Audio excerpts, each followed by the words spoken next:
Hello everyone, this is Aishwarya and welcome to my channel study for success. दोस्तों, आप सभी का मेरे चैनल पे बहुत बहुत स्वागत है। हम यहाँ पे बात कर रहे हैं उत्तर प्रदेश शिक्षक भर्ती परीक्षा के विषय में, सुपर टेट 2022 के विषय में। और आज मैं आपके लिए पॉलिटी का प्रैक्टिस सेट 2 लेकर आई हूँ। बहुत ही महत्वपूर्ण प्रश्नों की श्रृंखला है। भारतीय संविधान के विकास से संबंधित महत्वपूर्ण प्रश्नों की श्रृंखला है। टॉप 50 क्वेश्चन आंसर हैं। बहुत ही महत्वपूर्ण प्रश्न है। कई बार एग्जाम्स में ये क्वेश्चंस रिपीट हो चुके हैं। आई होप मैंने जो आपके लिए प्रैक्टिस सेट फर्स्ट बनाया था वो आपने ज़रूर देखा होगा, वो आपको बहुत पसंद आया होगा। उसमें भी बहुत ज़ोरदार प्रश्नों की श्रृंखला थी और आज के वीडियो में भी बहुत ही महत्वपूर्ण प्रश्न हैं। तो आइए वीडियो को शुरू करते हैं। देश के एकमात्र निर्विरोध राष्ट्रपति कौन चुने गए? तो देश के एकमात्र निर्विरोध राष्ट्रपति चुने गए थे नीलम संजीव रेड्डी जी। प्रारूप समिति को कब पारित किया गया? तो प्रारूप समिति को पारित किया गया था 23 फरवरी 1948 को। पॉकेट वीटो का इस्तेमाल किस राष्ट्रपति ने किया था? तो पॉकेट वीटो का इस्तेमाल किया था ज्ञान जैल सिंह जी ने। उद्देश्य प्रस्ताव कब पारित किया गया? तो उद्देश्य प्रस्ताव पारित किया गया था 22 जनवरी 1947 को और उद्देश्य प्रस्ताव प्रस्तुत किया गया था 13 दिसंबर को और पारित किया गया 22 जनवरी 1947 को। भारत में जनहित याचिकावाद का जनक किसे कहा जाता है? देखिए, जो पब्लिक इंटरेस्ट लिटिगेशन है, जनहित याचिकावाद, उसका जनक कहा जाता है पीएन भगवती जी को। नेक्स्ट है, संविधान सभा के स्थायी अध्यक्ष कौन और कब बने? तो संविधान सभा के स्थायी अध्यक्ष बने राजेंद्र प्रसाद, डॉक्टर राजेंद्र प्रसाद। और कब बने? 11 दिसंबर 1946 को। नेक्स्ट है, संयुक्त उच्च न्यायालय की स्थापना किसके द्वारा की जाती है? तो संयुक्त उच्च न्यायालय की स्थापना की जाती है संसद द्वारा। नेक्स्ट है, प्रारूप समिति के अध्यक्ष कौन थे? तो डॉक्टर भीमराव अंबेडकर जी प्रारूप समिति के अध्यक्ष थे और इनको मिलाकर प्रारूप समिति में कुल 8 सदस्य थे। नेक्स्ट है, संविधान सभा के उपाध्यक्ष कौन थे? तो संविधान सभा के उपाध्यक्ष थे एच.सी. मुखर्जी। कैबिनेट मिशन में संविधान सभा के सदस्यों की संख्या कितनी निर्धारित की थी? तो कैबिनेट मिशन ने संविधान सभा के सदस्यों की संख्या निर्धारित की थी 389। संविधान संशोधन प्रक्रिया कहाँ से ली गई है? बहुत ही महत्वपूर्ण है। तो संविधान के संशोधन की जो प्रक्रिया है वो दक्षिण अफ्रीका के संविधान से, कानून से ली गई है। नेक्स्ट है, संविधान निर्माण के समय संविधान में कितनी अनुसूचियां थी? तो देखिए, जब संविधान का निर्माण हुआ था तब संविधान में कुल 8 अनुसूचियां थी और प्रेजेंटली अगर बात करें तो संविधान में 12 अनुसूचियां हैं। नेक्स्ट है, 11वीं अनुसूची किस संविधान संशोधन के द्वारा जोड़ी गई थी?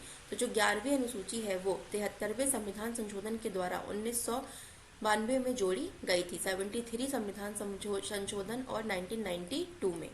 नेक्स्ट है, मूल कर्तव्यों को किस भाग तथा अनुच्छेद में डाला गया है? तो जो आपके मूल कर्तव्य हैं उन्हें आपके अनुच्छेद 51A के तहत तो भाग 4A में डाला गया है। बहुत ही महत्वपूर्ण है। मूल कर्तव्यों में से हमेशा क्वेश्चन बनता है, तो मूल कर्तव्य आते हैं आपके अनुच्छेद 51A में और संविधान के भाग 4A में मूल कर्तव्य आते हैं।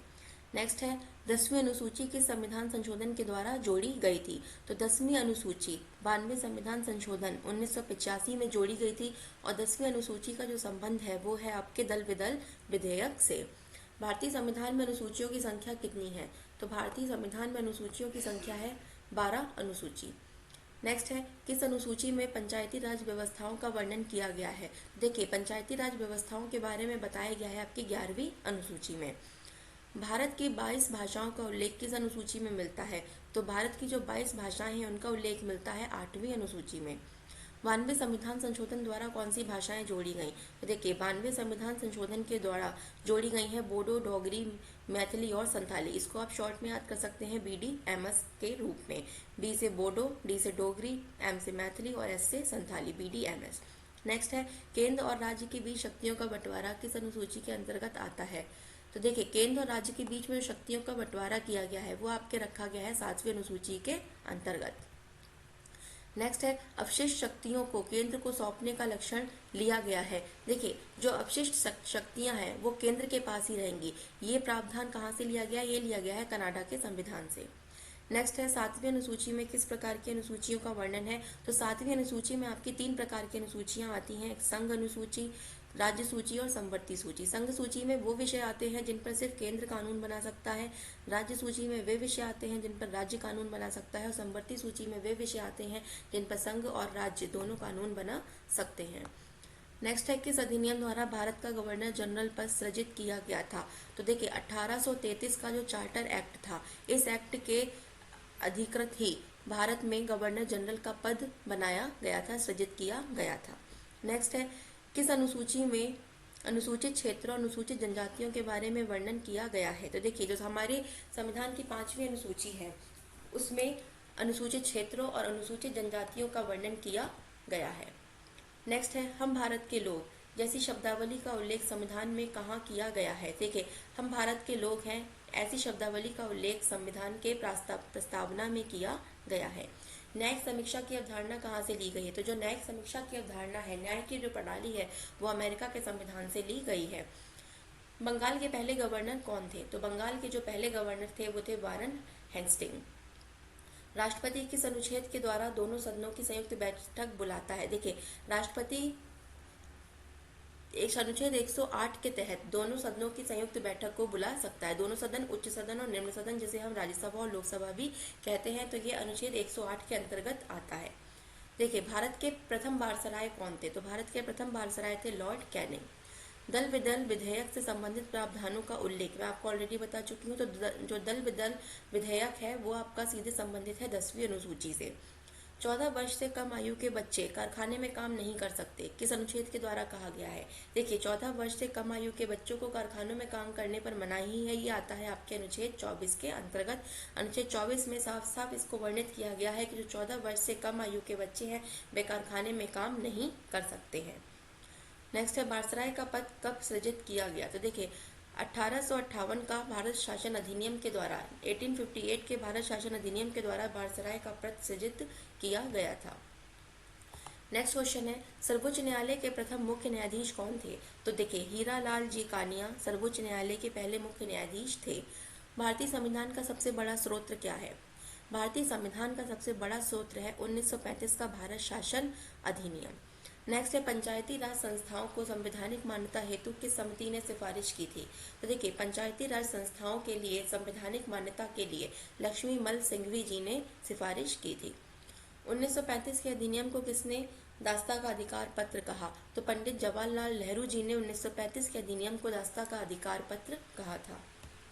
नेक्स्ट है, संविधान सभा के संवैधानिक सलाहकार कौन थे? तो देखिए, सर BN राव जो थे वो संविधान सभा के संवैधानिक सलाहकार नियुक्त किए गए थे। विधि दिवस कब मनाया जाता है? तो हर वर्ष 26 नवंबर को विधि दिवस मनाया जाता है, यानी कि हर वर्ष 26 नवंबर को कानून दिवस के रूप में मनाया जाता है। मंत्रिमंडल शब्द का उल्लेख किस अनुच्छेद में है? तो मंत्रिमंडल शब्द का उल्लेख है अनुच्छेद आपके 352 में। नेक्स्ट है, प्रथम बार राष्ट्रीय ध्वज कब फहराया गया था? तो देखिए, 26 जनवरी 1930 को पहली बार राष्ट्रीय ध्वज को फहराया गया था। नेक्स्ट है, शिक्षण संस्थानों में धार्मिक शिक्षा का प्रतिबंध किस अनुच्छेद के तहत लगाया गया? शिक्षण संस्थानों में धार्मिक शिक्षा का प्रतिबंध लगाया गया था आपके अनुच्छेद 28 के अंतर्गत। अनुच्छेद 28 के अंतर्गत साफ लिखा गया था कि जो शिक्षण संस्थान है उनमें कोई भी धार्मिक प्रकार की शिक्षा नहीं दी जाएगी। नेक्स्ट है, कांग्रेस के किस अधिवेशन में पूर्ण स्वराज की घोषणा हुई? तो कांग्रेस के लाहौर अधिवेशन 1929 में पूर्ण स्वराज की घोषणा की गई थी। मतदाता की आयु 21 वर्ष से घटाकर 18 वर्ष किस संविधान संशोधन द्वारा किया गया? देखिए, ये अभी रिसेंट का ही है। मतदाता की आयु 21 से घटाकर 18 वर्ष कर दी गई थी 61वें संविधान संशोधन 1979 के तहत। नेक्स्ट है, डॉक्टर भीमराव अंबेडकर किस प्रदेश के संविधान सभा में सदस्य थे? तो देखिए, डॉक्टर भीमराव अंबेडकर जी मुंबई के संविधान सभा में सदस्य रहे थे। नेक्स्ट है, राष्ट्रीय ध्वज की डिजाइन किसने तैयार की थी? तो देखिए, पिंगली वेंकैया जी ने राष्ट्रीय ध्वज की डिजाइन को तैयार किया था। आधुनिक भारत का मनु किसे कहा जाता है? तो डॉक्टर भीमराव अंबेडकर जी को आधुनिक भारत का मनु कहा जाता है। दोनों सदनों की संयुक्त बैठक को कौन बुला सकता है? तो दोनों सदनों की संयुक्त बैठक को राष्ट्रपति बुला सकता है। बच्चे इसमें बहुत कंफ्यूज हो जाते हैं, वो अधिकतर राज्यसभा के प्रधान अध्यक्ष इसमें लिख करके आते हैं, लेकिन ये गलत है। दोनों सदनों की संयुक्त बैठक को राष्ट्रपति ही बुलाता है, राष्ट्रपति ही उसका अधिवेशन करता है। नेक्स्ट है, भारत में प्रथम आम चुनाव कब हुआ? तो भारत में जो पहला आम चुनाव हुआ था वो 1951 और 1952 में हुआ था। तो दोस्तों, ये थे आज की सीरीज के टॉप 50 क्वेश्चन आंसर। संविधान से संबंधित, संविधान के विकास से संबंधित बहुत ही बेसिक, बहुत ही महत्वपूर्ण प्रश्नोत्तर थे ये। आशा करती हूँ आपको ये क्वेश्चन ज़रूर अच्छे लगे होंगे। वीडियो को लाइक करिए, चैनल को सब्सक्राइब करिए, वीडियो के साथ बने रहिए, चैनल को सब्सक्राइब ज़रूर करिए और भी ऐसी वीडियोज़ को देखने के लिए बेल आइकन को ज़रूर दबाइए। देखने के लिए बहुत बहुत धन्यवाद। Thanks for watching.